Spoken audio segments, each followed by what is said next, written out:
Public Land Hustle 5.0. We are in Idaho, back to my home country. By the way, we moved to Idaho, so I live in Idaho now. I just haven't been to my house yet. Bought a house before hunting season. It closed during hunting season.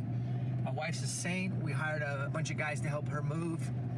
Kids are in the new school. We're settled. We're in a red state, and we're out of Liberal, Washington. Left Jeff back at Luke Dusenberry's house. Who's look him up. He's on Instagram. He's one of the best creatives out there. They're both camera dudes, creatives, and they're both injured from filming hunts. So they're like laid up, and I'm back to my roots, self-filming for this week's edition of the Public Land Hustle. I'm headed into Idaho. I have hunted here before. I have killed here before. I have some friends coming that are really dear and near to my heart, like best friends. Josh Crawford, he's part owner of ElkShape Training, keeps that thing running. Tyler Denham, who runs the ElkShape Gear channel and Instagram, and has been like obviously like my best friend for a long time. We known each other since we were in diapers. I'm meeting Josh somewhere. I was waiting for a text, never got it, so we may join forces tonight or tomorrow. Bringing you along, self-filming Public Land Hustle. Don't leave. It's about to get good.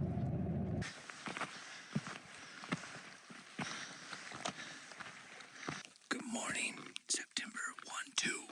Hiked about 3 miles in the dark. I killed a bull up here last year in Idaho. It's hailing, and I don't know what the weather's gonna be today. Haven't heard any bugles yet. I think the elk are gonna be out feeding late this morning because of the weather, which is great.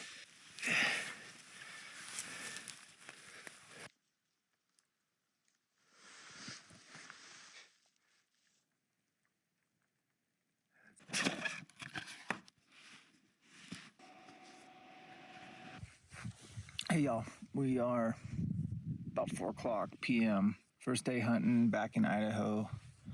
Check the weather, it's not looking good. It's a lot of this, just on and off rain. These elk don't seem to be too ready. That's what I haven't seen yet, but I haven't heard a bugle all day. It's snowing.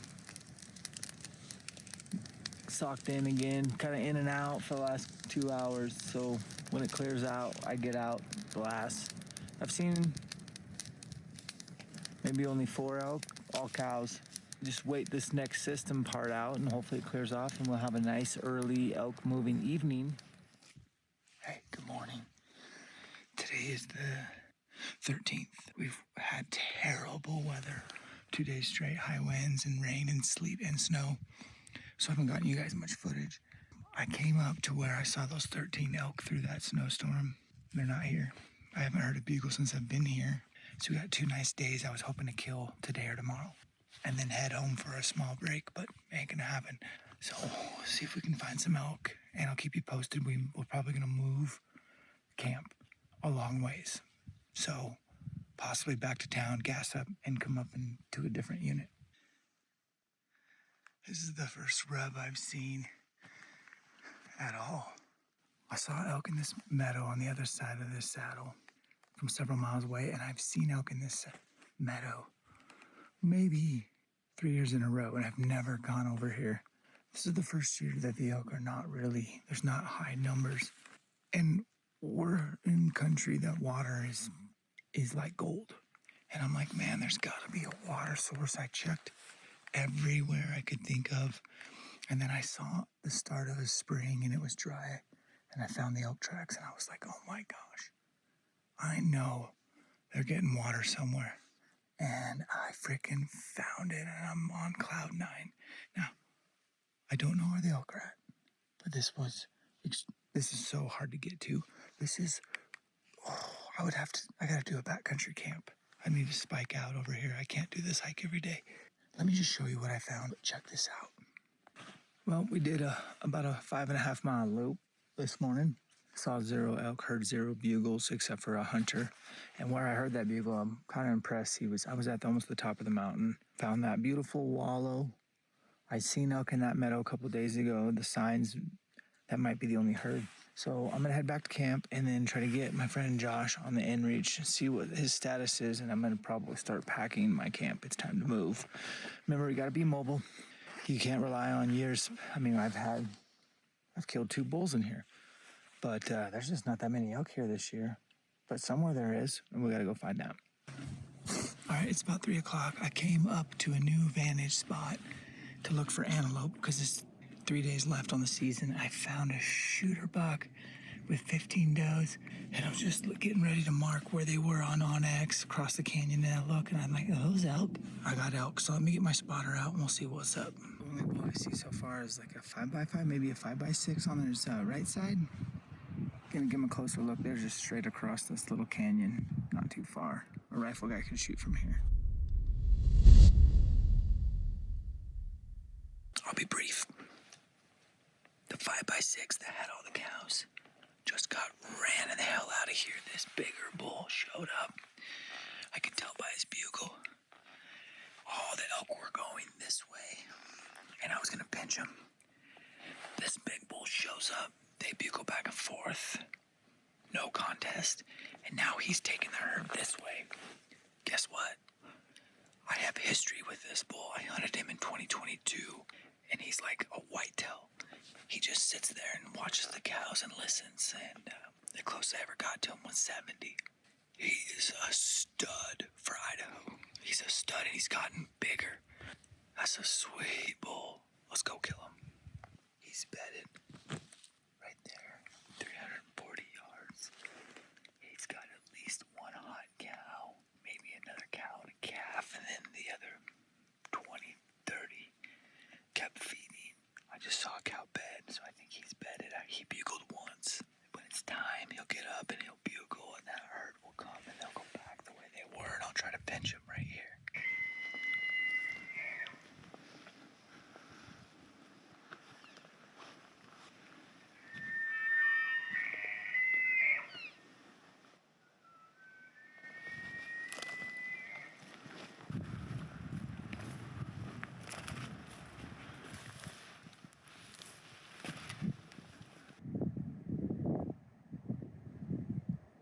Closest we got to cows was 40 and 54 and 63.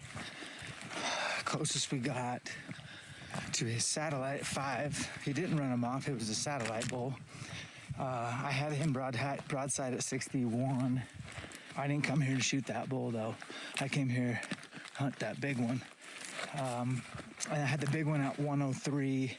I was underneath him with good wind. I tried cutting him off 3 different times, and I just couldn't keep up. And he was always in front. So I'd get the 3/4 of the herd to come by me, and then he'd bugle, and I'd realize he'd already passed my pinch point. So luckily, I've hunted this bull 3 seasons. This is my 3rd season, and I'm so happy I found him today. I mean, we got a lot of history. I know his patterns. He's wicked smart. He's on a different level. And he has 50 plus cows and calves and a satellite bull. So, all right, guys, I got a long hike out of here, a long ride back to camp, and I'm moving camp tonight. So we're gonna get a short night of sleep. I was gonna go up there and chase those antelope, but I decided I should put all my eggs in this elk basket. So, all right, good night. Good morning. I think it's September 15th. It's Saturday. There's weekend warriors here. Guys moving their camps in. Anyways, which is to sit and watch at this pinch point. So I gotta be quiet, listen for bugles. Let's kill that big bull.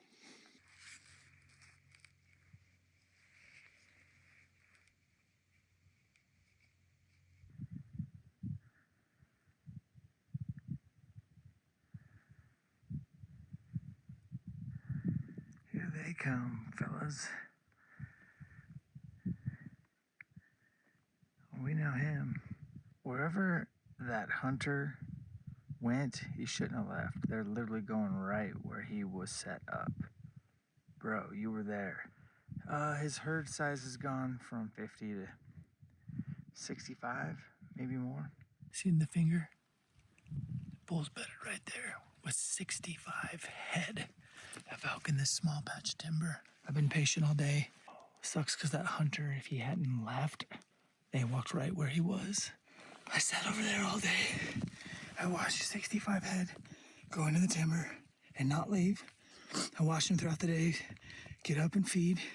The satellite and the herd bull started bugling a lot at 450. A lot, like getting the cows rounded up. So I left my position.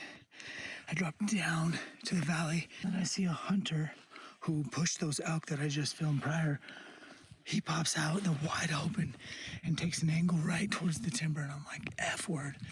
And then I hear a different bull bugling on this side, and he sounds nasty. I got eyes on him. He might be bigger than the other bull, which is blowing my mind. I don't see bulls this big ever in Idaho. That hunter blew up the herd. They're gone. There's one herd left, and they're doing something similar to the herd last night. So I just left them and came up over to the pinch. If they're headed to the same destination as all elk, which I think they are, they're gonna pinch through here. And so I'm just gonna sit here. Pretty interesting day. 2 shooter bulls, quite a few rags. I did see 3 wolves, and they were headed towards where all those elk were. So tomorrow we got high winds coming. We'll see how it goes. Morning will probably be our best bet. And then we got rain coming several days. Good night. I have a better attitude today. Yesterday was predator central, elk central. It was, like I said, I think I counted last night when I was in bed, 135 total elk I saw. Different elk. 4 different hunters, 3 wolves in a 2-3 square mile area. This is ambush hunting, bugle tube left at home. This is pinch point. We know where they feed, and we have a few bedding options, and you need a lot of luck, and you need no other hunters to mess up your plan because they have their plan. But we're gonna sit here at this pinch point. I got my time lapse running. It's gonna be a windy day. We have a system moving in, and then we get to have showers most of the week. 2 target bulls. One's about a 340. 6x6, he's got small fists, but the longest beams ever. The other bull is a 6x6, and he's probably in that 330, 340 plus range. And then there's some rag bulls, but let's see what happens. I don't know. Those wolves were right where the elk were going to feed, so they could be already out of there, plus a full moon. Perfect. Let's go.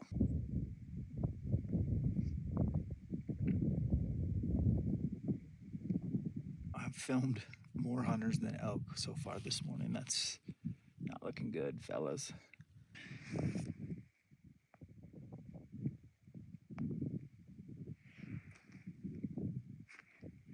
Recap here from Dan's little hideout ambush spot. That's my 4th hunter that I've gone through this valley. And the bull we call Tops, the one I have the most history with. Yesterday he had 65. Today he had 21 head. They dipped into this timber to bed, and that dude bumped him out immediately, which sucks because they went to the next zip code. And it looks like he's following our tracks. Hopefully the other big herd bull is behind me on the other side of this mountain timber. Should come out tonight. It's pretty boring, honestly. Only hunting mornings and evenings, but it's far enough from camp where I can't go back to camp during the day. So just up here taking naps. Keep you an update tonight. I did not hear a bugle today. I did see a herd get bumped out of timber with one of the shooters in it. They changed zip codes. 3 mountain goats, didn't film it. 2 antelope most of the day, didn't film it. Cow and a calf by themselves this morning, and 5 different hunters. Get back to base camp, talk to Josh. Tyler's rolling in tomorrow. Weather's rolling in tomorrow. Something needs to change. Might be our location. I hate to leave these 2 shooter bulls. Both of them are realistically 330 plus. You just don't find that on an OTC tag very often. But dang it. All right, man. Y'all have a good night. Good morning. I got up to the pinch point, and the elk are ahead of schedule. Look over and I see elk coming below me. They're halfway between me and the bottom, and I got a pile of trees right here that I can just slip through. I got eyes on Tops. He's side hilling. I got wind going this way. I went straight to the trail that they take, came by at 30, 40, and 50. I told you guys I got to full draw on the tops. Ranged him at 43. And when I leaned out to the tree to shoot him, I heard a cow must have seen me lean in, and she just jerked. She didn't bark, but she just flinched, and he bolted. And that's all you're going to get with that bull. He's very receptive to his surroundings. So I bumped him, and they kind of started going towards Josh. I was like, okay, maybe Josh will get him. No, I'm watching him right now. All right, it's about 2 o'clock. Pretty good morning. This close to shooting that 340 bull. He's bedded straight up above here. So I'm gonna skirt around the bottom, come all the way up, and try to set up for an ambush tonight. It's really a lot of luck, because they can come out so many different ways, but there's a couple pinches. Buddy Josh is in his blind. I just saw a cow at like 25 yards, filmed her. Got into some more bugling with a different bull.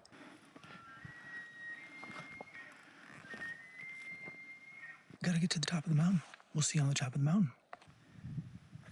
Okay, guys, so we've made it to the top of the mountain, and I'm at an ambush spot.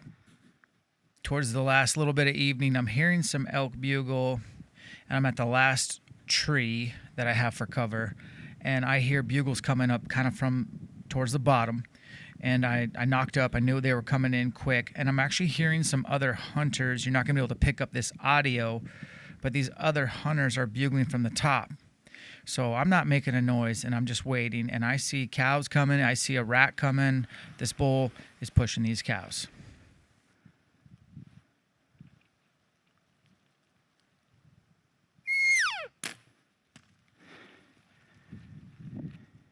Now, as you can hear, I hit him pretty hard, and he takes off running with his herd. There's double-digit cows and calves, and I think there's another satellite bull. So I started to knock another arrow in case I need to do a follow-up shot, and then I realized they're running, so I put my bow down. I don't even finish knocking, and I got my glass on them, and I'm trying to see if this bull goes down or if I can tell where I hit him. And I had previously ranged all those trees, and they were at 55 and 50. And so I kind of knew he was about 50. I shot him for 50, and I can see his cows. They're headed straight up this mountain, and it's steep. This camera angle definitely flattens it out. So I finished knocking up, and I'm going to watch this elk and see, can he keep up with his cows? So with this camera view, you're not going to be able to tell, but I can see with my glass right here. I'm going to throw my binoculars up, and I can see a hole. So I definitely got a passer. I can see a hole, and it looks like it's right through the liver.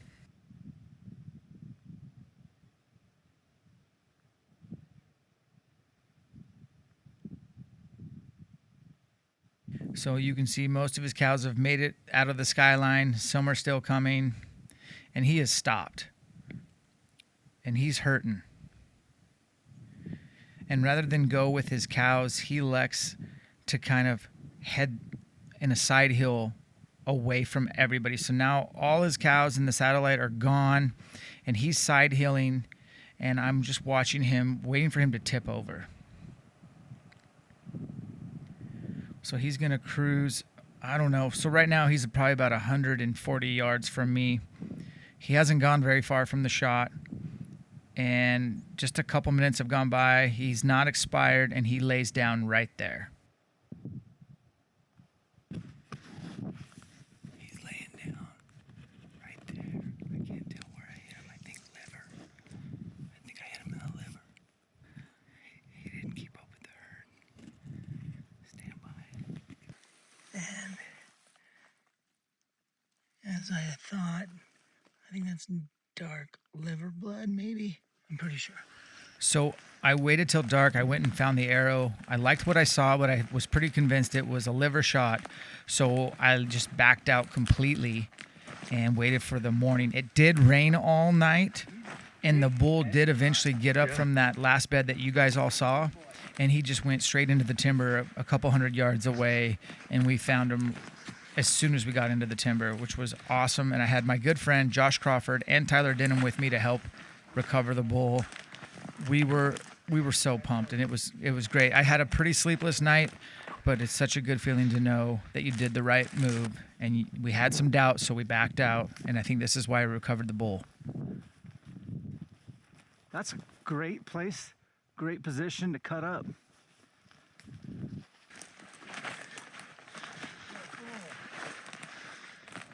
He died last night.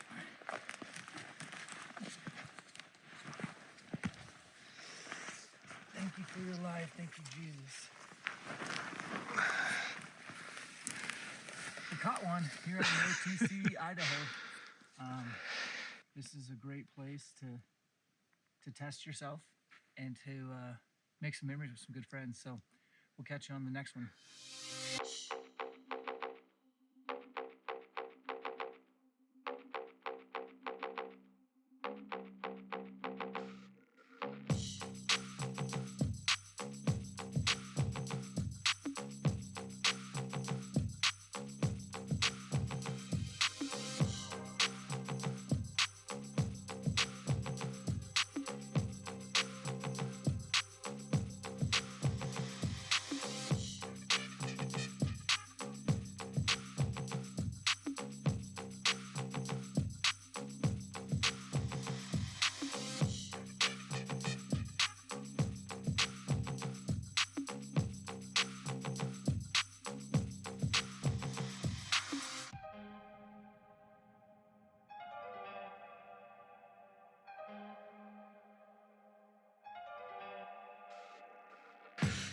Nice. Is the internet working? So you check the radar. I checked the radar this morning and I couldn't tell the timeline, but it did have a tail end.